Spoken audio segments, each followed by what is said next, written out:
అర్జునుడికి గెలిపించేద్దామని ఎన్ని రకాలుగా రథాన్ని తిప్పినా నేను చేతిలో ధనస్సు పట్టుకుని సారథిని కొట్టాలి కాబట్టి నేను బాణం వెంట బాణం వేసి కొట్టేస్తుంటే ఆయన కవచం పిట్లిపోతే ఆయన ఒంటికి నేను కొట్టిన బాణాలు తగిలితే ఆయనలోంచి నెత్తురు కారిపోతుంటే ఇంకా అర్జునుడినే రక్షించుకుందామని ఇన్ని దెబ్బలు తిని కూడా కృష్ణుడికి తగలకుండా రథాన్ని అటు ఇటు తిప్పుతున్నటువంటి భక్తపరాధీనుడైన పరమాత్మ ఉన్నాడే, వాడు నా మదిని ఆవేశించు నెల్లప్పుడు, వాడు నా మనస్సు యందు నిలబడుగాక. ఇది ఆయన వెళ్ళిపోయే ముందు చేసుకున్న ప్రార్థన. ఎంతటి మహోత్కృష్టమైనటువంటి వాడో చూడండి. ఆయన అంటాడు, ఇక్కడతో సరిపోయిందా కృష్ణుడి యొక్క లీల? కుప్పించి ఎగసిన కుండలంబుల కాంతి గగన భాగం బెల్ల కప్పికొనగా ఉరికిన నోర్వక ఉదరంబులోనున్న జగముల వ్రేగున జగతి కదుల చక్రంబు చేబట్టి చనుదించురయమున పైనున్న పచ్చని పటముజార నమ్మి తినాలా ఉనగుబాటు చేయకు మన్నింపు మని క్రీడి మరల దిగువ కరికి లంఘించు సింహంబు కరణి మెరసి నేడు భీష్ముని చంపుదు నిన్ను కాతు విడువు మర్జున ఎటంచు మద్ది శిఖవృష్టి తెరలి తనుదెంచు దేవుండు దిక్కు నాకు. యుద్ధభూమిలో అంపశయ్య మీద పడిపోయి బాణముల తలగడా మీద తల పెట్టుకుని ఒంట్లోంచి రక్తం అంతా కారిపోయిన తర్వాత కృష్ణ పరమాత్మని ఆపాదమస్తకం చూస్తూ చెప్తున్నాడు, నువ్వు ఎంత భక్తపరాధీనుడవో నాకు తెలుసు. యుద్ధభూమిలోకి నువ్వు అర్జునుడికి సారథ్యం చేయడానికి వచ్చే ముందు ప్రతిజ్ఞ చేశావు, అస్త్రము పట్టను అన్నావు. నేను ప్రతిజ్ఞ చేశాను, నీతో పట్టిస్తాను అన్నాను.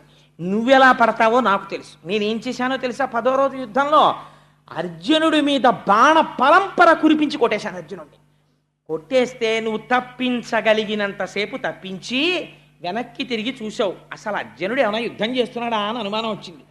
వెనక్కి తిరిగి చూస్తే పూచిన మోదుగు చెట్టులా రక్తం కారిపోతోంది బాణాలతోటి. అంతే. ఎందుకు వచ్చింది నీకు కోపం? నిన్ను నమ్ముకున్నవాణ్ణి నేను కొట్టానని కోపం వచ్చేసింది. ఆ కోపంలో నీ ఒడలు నీవు మరిచిపోయావు పరమాత్మ. అంత భక్తపరాధీనుడివయ్యా నువ్వు. ఆ రోజున ఏం చేశావు? కుప్పించి ఎగసిన కుండలంబుల కాంతి గగన భాగం బెల్ల కప్పికొనగా. లైవ్ టెలికాస్ట్ ఇచ్చేస్తున్నాడు మహానుభావుడు. ఒక్కసారి ఆ ఎడం చేతిలో పట్టుకున్న కళ్ళాలు విసిరవతల పారేసి ఆ వేత్రదండాన్ని నేలకేసి కొట్టి ఇలా కూర్చుని సారథ్యం చేస్తున్నవాడు ఒక్కసారి రథంలోంచి కిందకి గభాల దూకేసేట. దూకేసేటప్పటికి ఆ కుండలాలు చెవులకు పెట్టుకున్నవి ఇలా ఊగేటప్పటికి ఆ మణికుండలముల కాంతి గగన భాగం అంతా కప్పేసింది. గగన భాగం బెల్ల కప్పికొనగా ఉరికిన ఓర్వక ఉదరంబులోనున్న జగముల వ్రేగున జగతి కదుల. అన్ని భువన భాండాలు నీ కడుపులో ఉన్నాయి కదా. నువ్వు ఒక్కసారి దూకేసేటప్పటికీ బ్రహ్మాండములన్నీ ఇలా కదిలి అలా దూకేశావు ఆ రోజున. ఉరికిన నోర్వక నుదరంబులోనున్న జగముల వ్రేగున జగతి కదుల చక్రంబు చేబట్టి చనుదెంచురయమున పైనున్న పచ్చని పటముజార. అయ్యో, ఉత్తరీయం జారిపోకూడదని కూడా నువ్వు చూసుకోలేదు. పట్టనన్న వాడివి చక్రం పట్టేశావు. పట్టేసి గబ గబ గబ నడిచొచ్చేస్తుంటే నా మీదకి ఎదురుగుండా నేను ధనస్సు పట్టుకుని యుద్ధం చేస్తుంటే ఇలా పట్టుకుని ఇలా కళ్ళు తెరుచుకుని ఇలా వచ్చేస్తుంటే నువ్వు వేసుకున్న ఉత్తరీయం దారి కింద పడిపోయింది. కనీసం ఇలా ఉత్తరీయం తీసివేసుకోలేదు. అంత కోపంతో వచ్చేసావు ఆ రోజున నా మీదకి. అప్పుడు నమ్మి తినాలా ఉనగుబాటు చేయకు మన్నింపు మని క్రీడి మరల దిగువ. బావా బావా బావా బావా అని ధనస్సు పక్కన పారేసి అర్జునుడు దూకేశాడు. దూకేసి పరిగెత్తుకుంటూ వచ్చి నీ కాళ్ళు అట్టుకుని, బావా బావా అలా చక్రం పట్టేయకు బావా, నీ భావనైనటువంటి నేను అర్జునుడు చేతకాని వాడైపోతే, భీష్ముడితో యుద్ధం చెయ్యలేకపోతే కృష్ణ పరమాత్మ చక్రం పట్టుకుని భీష్ముడిని చంపితే మొనగాడై కురుక్షేత్రంలో యుద్ధం చేశాడని రేపు లోకులు నన్ను దెప్పి పడుస్తారు. బావా వదిలేకు బావా చక్రాన్ని, నువ్వు పట్టుకోకు బావా అని అర్జునుడు నీ వెంట పడ్డాడు ఆ రోజున. చక్రంబు చేబట్టి చనుదించురయమున పైనున్న పచ్చని పటముజార నమ్మి తినాలా ఉనగుబాటు చేయకు మన్నింపు మని క్రీడి మరల తిగువ కరికి లంఘించు సింహంబు కరణి మెరసి నేడు భీష్ముని చంపుదు నిన్ను కాతు విడువు మర్జున ఎటంచు మద్ది శిఖవృష్టి తెరలి చనుదెంచు దేవుండు దిక్కునాకు. సింహం ఏనుగుని చంపేటప్పుడు శాతన కగ్రఖండితల సన్మజ కుంజర కుంభముక్త ముక్తాతత శైల అంటారు తిక్కన గారు. అలా ఒక్కసారి ఎగిరి సన్నటి నడువుతో దూకి ఆ ఏనుగు యొక్క కుంభస్థలం మీద కూర్చుని పంజాతో కొట్టి చీల్చేసి ముత్యాల్ని పైకి తీసినట్టు ఆనాడు ఏనుగు మీద దూకుతున్న సింహం అన్నట్టుగా నువ్వు చక్రం పట్టుకుని గబ గబ వెళ్ళిపోతూ అర్జునుడు ఎదురొచ్చి కాళ్ళ మీద పడిపోతే ఊరుకో అర్జున పక్కకిలే చంపేస్తాను ఇవాళ ఈ భీష్ముడిని. ఏమనుకుంటున్నాడో, నీ మీద బాణాలేస్తాడా, నిన్ను కాపాడుతాను, భీష్ముడిని చంపేస్తాను, నేను ఎవరో తెలిసిపోయినా సరే ప్రపంచానికి, చక్రం పట్టుకుని చంపవతల పారేయాల్సిందే ఇవాళ. ఏమనుకుంటున్నాడు, నేను నీ రథం మీద నిలబడి ఉండగా నిన్ను కొట్టడమా అని బయటపడిపోయాడా ఆ రోజున. భక్తులకు ఎంత పరాధీనుడో అలా మాట్లాడచ్చా, అందరికీ తెలిసిపోదు అర్జునుడి పక్షం కృష్ణుడని. అప్పుడేమో బావా ఎప్పుడు వచ్చి తీవు మునుముందుగా అర్జును నేను చూచితిన్ అని అంత టకరతనం ప్రదర్శించాడు. ఎంతో నైపుణ్యంతో సమానంగా ఇచ్చినట్టు చెప్పాడు. ఇప్పుడు బయటపడిపోట్లా ఎవరి పక్షమో అని కూడా చూసుకోకుండా, నేడు భీష్ముని చంపుదు నిన్ను కాతు విడువు మర్జున యటంచు మద్ది శిఖవృష్టి తెరలి చనుదించు దేవుండు దిక్కు నాకు. ఆ భక్త పరాధీనుడై ఆ రోజున అన్నీ మరిచిపోయి అర్జునుడిని రక్షించడానికి తన ప్రతిజ్ఞ భంగం చేసేసి చక్రం పట్టుకుని దూకేసి నా మీదకొచ్చేటట్టు చేసిన ఘనత నాదే. అలాంటి కృష్ణుడిని నేను చూశాను రథంలో కూర్చొని యుద్ధం చేస్తూ. ఆ మూర్తి నా కళ్ళల్లో ఉండిపోయింది. మనకి ఉండిపోగలదు ఆ పద్యం నేర్చుకుంటే, శిశపద్యం. అలాంటి కృష్ణుడు ఉన్నాడే, భక్త పరాధీనుడై యుద్ధ భూమిలో నడిచొచ్చేసిన నా స్వామి. ఇది ఎవరు గీయగలరండి? ఏ చిత్రకారుడు గీయగలడండి? నిజంగా అలాంటి పటాన్ని గీసినవాడు ఉంటే అది ఎన్ని ఇళ్లల్లో పెట్టుకోవలసినటువంటి పటం అండి నిజంగా. అలాంటి పరమాత్మ, అటువంటి దేవుడున్నాడే, కృష్ణుడు అనలేదు. పొద్దున స్వామి అన్నారే, సమస్త ఇంద్రియములకు శక్తి ఇచ్చి అంతటా వ్యాపించిన వాడు ఒక ఆకారమును తీసుకుంటే వాడే వాడని నేను గుర్తుపట్టాను. భక్తుల కోసం అంత జారిపోయినవాడు, అంతకి దిగిపోయినవాడు, ఆయన్ని నమ్ముకున్న నన్ను మాత్రం రక్షించడా? నాకెవరు దిక్కు? ఈ అంపశయ్య మీద పడిపోయి ఉండగా వాడే నాకు దిక్కు. అట్టి దేవుండు దిక్కు నాకు అని ఆయన అంటాడు. ఆ అర్జునుడు యుద్ధానికి వచ్చినప్పుడు చాలా పెద్ద మొనగాడిలా యుద్ధానికి వచ్చాడు, మహావీరుడిలా యుద్ధానికి వచ్చాడు. కానీ తీరా యుద్ధానికి వచ్చిన తరువాత అటుపక్క దుర్యోధనుడి సైన్యం ఉంది, ఇటుపక్క పాండవుల సైన్యం ఉంది. మధ్యలో రథాన్ని నిలబెట్టారు. తీరా నిలబెట్టిన తరువాత తనవారి చంపజాలక వెనుకకు పో నిచ్చు విజయుని శంకన్ ఘనయోగ విద్యబాపిన మునివంజుని పాద భక్తియ సగునునా యొనయును నాకున్.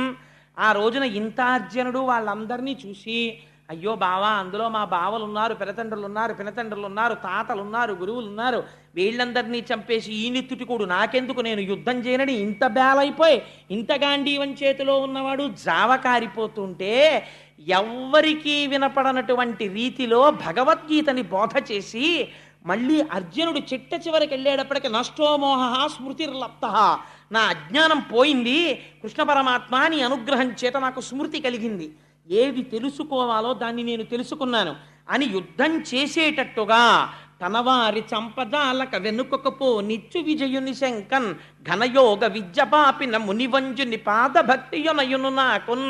అటువంటి మహాపురుషుడున్నాడే, అజ్ఞానమును బోధించినటువంటి భగవద్గీతా శాస్త్రం, సమస్త ఉపనిషత్తుల యొక్క సారాంశమైనటువంటి ఆ భగవద్గీత ప్రబోధం చేసినటువంటి కృష్ణ పరమాత్మ యొక్క పాదారవిందముల యందు సర్వకాలముల యందు నాకు భక్తి కలుగుగాక అని ప్రార్థన చేసి ఆయన అంటాడు, తనకున్ భృత్యుడు వినికాచుట మహాధర్మంబు ఉమ్మంచు అర్జున సారథ్యము పూని పగ్గముల సజ్జోగంబునన్ పట్టుచున్ ములికోలన్ వడిపూని ఘోటకములన్ మోదించి తాడించుచున్ జనులన్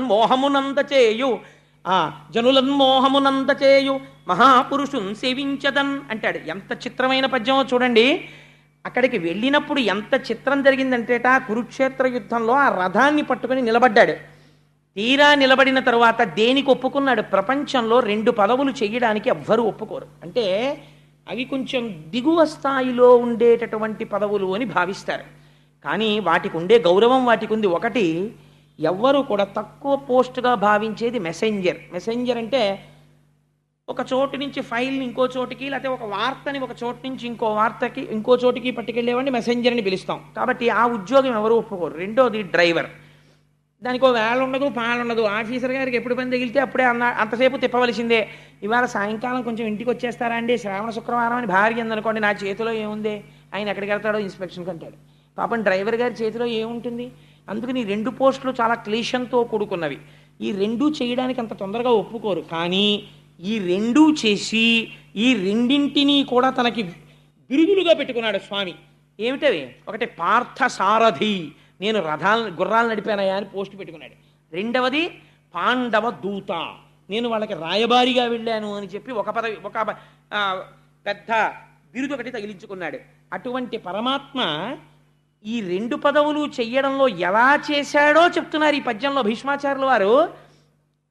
ఆ మధ్యలో రథాన్ని నిలబెట్టి ఆ చేతిలో పగ్గాలు పట్టుకొని మునికోలన్ వడిబూని ఘోటకములన్ మోదించి తాడించుచున్. ఆ రథాన్ని నడపడానికి ఒక గమ్మత్తు ఉంటుందండి. మామూలుగా బస్సు నడపడం వేరు. బాగా చీకటి వేళ ఒక రాత్రి 9 గంటలకో 10 గంటలకో బయలుదేరిన బస్సు మరునాడు తెల్లవారకట్ట డెస్టినేషన్కి చేరేటట్టుగా వెళ్ళే బస్సులు ఉంటాయి, ఎక్స్ప్రెస్ బస్సులు, లగ్జరీ బస్సెస్ను. అలాంటి బస్సుని నడిపేటటువంటి డ్రైవర్కు ఉండవలసిన సమర్థత వేరు. ఎందుకో తెలుసా అండి, నేను ఒకసారి అనుభవించాను నా జీవితంలో. ఒకసారి తెల్లవారుజామున 3 గంటల వేళ విశాఖపట్నం వెడుతుంటే ఆ బస్సు డ్రైవర్కి మంచి వేసవికాలం, పాపం ఆయన కూడా మనుష్యుడే కదా, కునుకొచ్చేసి కళ్ళు మూతలు పడిపోయి ఆ స్టీరింగ్ అలాగే పట్టుకుని ఉండిపోతుంటే ఆ బస్సు మెల్లగా రోడ్డు సైడ్కి వెళ్ళిపోయిన తర్వాత ఇటుపక్క కూర్చున్న ఆయన అరిచాడు, ఓయ్ బస్సు వెళ్ళిపోతాను. అతను కంగారు పడిపోయాడు. 70 కిలోమీటర్ల వేగంతో వెళ్ళిపోతున్న బస్సు రోడ్డు కిందకి దిగిపోయి ఒక పెద్ద మామిడి చెట్టు ఇంత మాను లేకపోతే ఒక పెద్ద చెరువులోకి వెళ్ళిపోయి ఆ రోజే వెళ్ళిపోవాలి మేమందరం. ఆ మానుకి గుద్దుకుని బస్సు ఆగిపోయింది. విచిత్రం ఏమిటో తెలుసా అండి, అంటే ఈశ్వరుడి రక్షణ ఎలా ఉంటుంది అన్నదానికి చెప్తాను మీకు. అప్పటిదాకా ఇలా కూర్చున్నాను నేను బస్సులో. నాకు ఈ ఈశ్వరుడు బాగా పొడుగైన కాళ్ళు ఇచ్చాడు, కొంగకిచ్చినట్టు. అందుకని నాకు బస్సు ఎక్కితే కాళ్ళతో పెద్ద సమస్య. ఇవి వాటి మధ్యలో ఇరకవు, మోకాళ్ళు నొప్పి. అందుకని ఏం చెయ్యాలో అర్థం కాక రాత్రి కదా అందరూనేమో హాయిగా పొట్టికాళ్ళ వాళ్ళు పడుకుంటారు ఆ కాళ్ళు ముందెట్టుకుని. నాకు ఆ ప్రాప్తం లేదు. ఏం చెయ్యాలో అర్థం కాక ఈ 2 కాళ్ళు పైకెత్తి మోకాళ్ళు ఎదుటి కుర్చీకి దాపెట్టుకుని ఇలా వెనక్కి పడుకున్నాను.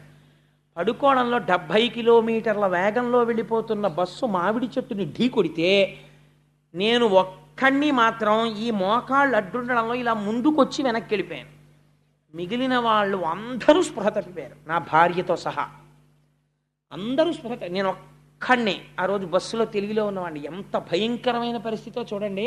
పెద్ద చప్పుడుతో బస్సు ఆగిపోయింది. నాకు ఒక రకమైన వెర్రిలా వచ్చేసింది. లేచి చూసేటప్పటికి ఎక్కడ చూసిన రక్తమే బస్సు నిండా. అందరూ పడిపోయినారు, ఎవ్వరు లేరు. నేను ఒక్కడినే నిలబడి ఉన్నాను బస్సులో. ఏమైంది అని అరిస్తే ఒక్కొక్కళ్ళకి తెలివి వచ్చింది. దిగితే నాతో పాటు మా మేనల్లుడు వస్తున్నాడు, వాడికి కాలు విరిగిపోయింది ఆ బస్సు కొట్టేసుకుని. ఇలాగా దెబ్బలు తగిలి స్పృహ తప్పిపోయారు, చెట్ల కింద పడుకోబెట్టారు. సరే వైజాగ్లో పెట్రోలింగ్ వ్యాన్స్ వచ్చి తీసుకెళ్ళాయి. మా మేనల్లుడికి కట్టించడానికి నేను వైజాగ్ హాస్పిటల్కి వెళ్ళేటప్పటికి పరిస్థితి ఏమిటో తెలుసా అండి, చాలామందికి ఇక్కడ పళ్ళు ఇక్కడికి వచ్చాయి. ఇలా కొట్టుకోవడంలో ముందు కుర్చీలకి ఈ పళ్ళు వెళ్ళి ఇలా కొట్టుకోవడంలో ఈ పళ్ళు ఒక్కసారి దెబ్బ కొట్టి ఇక్కడ పళ్ళన్నీ ఇక్కడికి వచ్చేసేలాగా. వాళ్ళందరికీ ఒకే ఆపరేషన్, ఇక్కడ వరకు కోసేసి ఆ పళ్ళు పీకుతున్నారు. ఆ రోజు రక్షించిన వాడు ఎవరండి? పరమాత్మ. డ్రైవర్ అంటే అంత సామాన్యం కాదు. ఒక రాత్రి అయ్యేటప్పటికీ మనం హాయిగా టిఫినో భోజనమో చేసేసి బస్సు ఎక్కేసి అంతే కునికేయడం మొదలెడతాం. కొనకని వాడు అందులో ఆయన ఒక్కడే ఉంటాడు. ఆయన కూడా దిక్కుమాలి వీళ్ళందరూ హాయిగా పడుకున్నారని ఆయన కూడా కొంచెం ఇలా కునికాడు అనుకోండి, అయిపోయామే.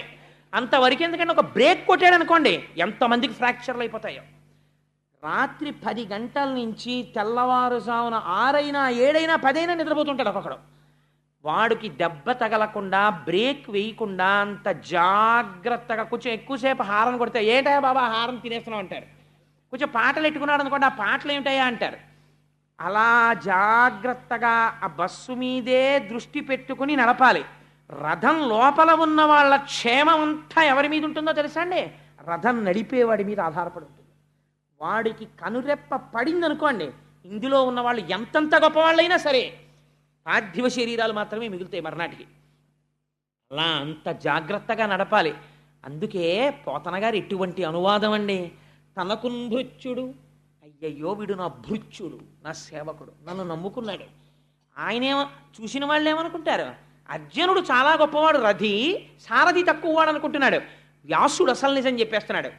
లోపల వాడిని రక్షించడానికి ఈయన పదవిలోకి వచ్చాడు. తనకున్ భృత్యుడు వీనికాచుట మహాధర్మంబు, వీడిని రక్షించాలి, అందుకుని నేను సారథిగా ఉండాలి, లేకపోతే వీడు ఎవరి మీద గడిపోతాడో ప్రమాదం. అందుకని వీడిని రక్షించుకోవడానికి నేను ఉండాలి సారథిగా. వీనికాచుట మహాధర్మంబు ఒమ్మంచు అర్జున సారథ్యము పూని. ఎంత దారుణమైన పదం అండి అది. అర్జునుడి యొక్క సారథ్యం పోని ఆ రథాన్ని నడపడంలో ఉంది చాకచక్యం అంతా. కర్ణుడు వేసిన బాణానికి అర్జునుడి రథం ఎప్పుడో ఎగిరిపోయేది. పరమాత్మ భూమిలోకి కుంగిపోయేటట్టు చేశారు కాబట్టి దక్కింది రథం. తనకుంభృత్యుడు వినికాచుట మహాధర్మంబు ఉమ్మంచు అర్జున సారథ్యము పూని పగ్గముల సజ్జోగంబునన్ పట్టుచున్ మునికోలన్ వడిబూని ఘోటకములన్ మోదించి తాడించుచున్. ఆ గుర్రాల్ని ఇష్టం వచ్చినట్టు కొట్టేశారనుకోండి, కంగారు పడిపోయి కనురెప్పల పైకి ఒక ఆగ్నేయాస్త్రం వేసేస్తాడు, ఎక్కడో మంటలు చిమ్ముతూ పైకి లేచిపోతున్నాయి. వెనకాల ఉన్నవాడు సామాన్యమైన వాడు ఏంటంటే, అర్జునుడు ఒక్కొక్క అస్త్రం ప్రయోగించాడంటే ప్రతిద్వందులు ఎటువంటి వాళ్ళు ఉంటారు, అటువంటి వాళ్ళు చేసుకుంటుంటారు యుద్ధం. ఏదో టీవీ చూస్తూ ఉండిపోయినట్టు నోరు ఎళ్ళబెట్టుకుని వాడేసే బాణాల వంక ఈయనేసే బాణాల వంక అలా చూస్తూ ఆకాశం వంక చూస్తూ కూర్చున్నాడు అనుకోండి, భలే ఉన్నాయరా కొట్టుకుంటున్నాయని. ఈలోగా వాడెవడో బాణం తన గుండెల మీదకో గుర్రాల మీదకో లోపల ఉన్న రథి మీదకో వేస్తాడు. అన్ని ఆకర్షణీయమైన సన్నివేశములు, అటువంటి అస్త్రములు, ప్రయోగాలు, ఉపసంహారాలు జరిగిపోతుంటే తన దృష్టి మాత్రం వెనకాతల ఉన్నటువంటి రథిని రక్షించుకోవడం మీదే ఉండాలి. ఒకవేళ ఇలా ముందుకుంటాడు కానీ ఇలా చూసుకుంటూనే ఉండాలి. రథి అలిసిపోయాడు అనుకోండి, సారథికి ఒక స్వాతంత్రం ఉంటుంది. రథి అలిసిపోతే రథాన్ని జాగ్రత్తగా యుద్ధభూమిలోంచి తప్పించి తీసుకెళ్ళిపోవాలి, ఎవరికీ దొరకకుండా తీసుకెళ్ళిపోయి. అందుకే చేతక్ అని బజాజ్ కంపెనీ వాళ్ళు అడాప్ట్ చేసుకున్నారు. రాణా ప్రతాప్ సింగ్ యుద్ధంలో పడిపోతే ఆ గుర్రం శత్రువులకి దొరకకుండా రాణా ప్రతాప్ సింగ్ని తీసుకుని కోటకు వచ్చేసింది. ఆయన పెట్ హార్స్ పేరు చేతక్, అందుకనే ఆ స్కూటర్కి చేతక్ అన్న పేరు వాళ్ళు అడాప్ట్ చేసుకున్నారు. అంత తెలివైన వాడై ఉండాలి సారథి, ఉండి వెనకాతల రథిని రక్షించుకునేవాడై ఉండాలి. అందు ఘోటకములను మోదించి తాడించుచున్, దానికి అవసరమైనట్టుగా గుర్రాల్ని కొడుతుండాలి, రథాన్ని తిప్పుతుండాలి.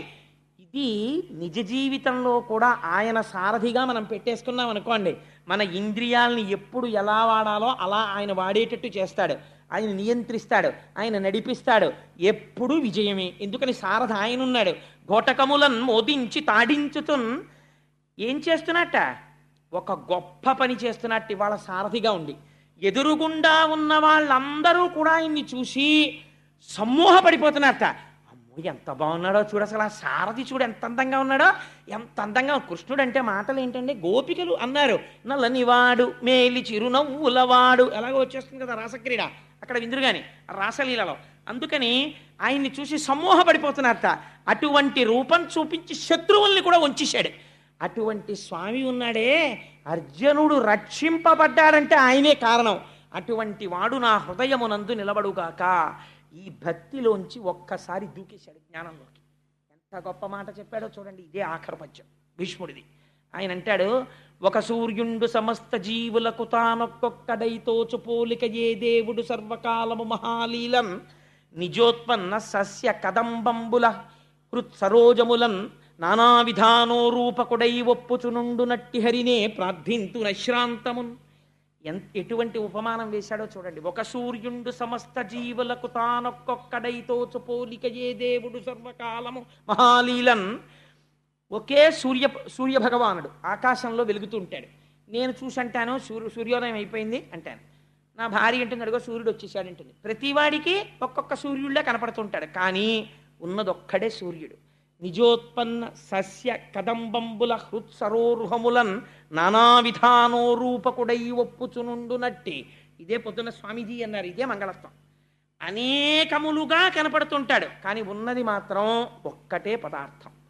అనేకములుగా కనపడి ఒక్కడిగా ఉండి ఇంతమందికి ఇంతమంది సూర్యులులా కనపడిన వాడు ఉన్నదొక్కడే సూర్యుడైనట్టు, అంతటా వ్యాపించిన వాడు ఒక్కడే అయిన పరమాత్మ ఎవరున్నారో ఆయన పాదార విందముల యందు నా మనస్సు నిలబడుగాక అని అంతటా వ్యాపించి ఉన్నటువంటి విష్ణు భగవాను ఆరాధన చేసి చిట్ట చివర బొటన వేలు దగ్గర నుంచి ప్రాణాల్ని లాగేసి అష్టమి నాటికి హృదయమునందు నిక్షేపించి అట్టే పెట్టాడు.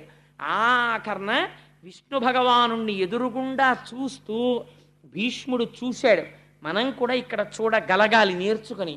అప్పుడు మొదలుపెట్టి విశ్వం విష్ణుర్వషత్కారో భూత భవ్య భవత్ప్రభు భూతకృద్భూత భృద్భావో భూతాత్మా భూత భావన. ఎంత గొప్పవాడో చూడండి. అప్పుడు ఆ పంజరం మీద పడుకొని అప్పటికి ఎన్నాళ్ళైపోయిందో ఆ దేహం మాత్రమే మిగిలింది. బొటన వేలు దగ్గర నుంచి యోగ విద్యతో తీసేశాడు ప్రాణాల్ని, హృదయమునందు నిక్షేపించి ఉంచాడు.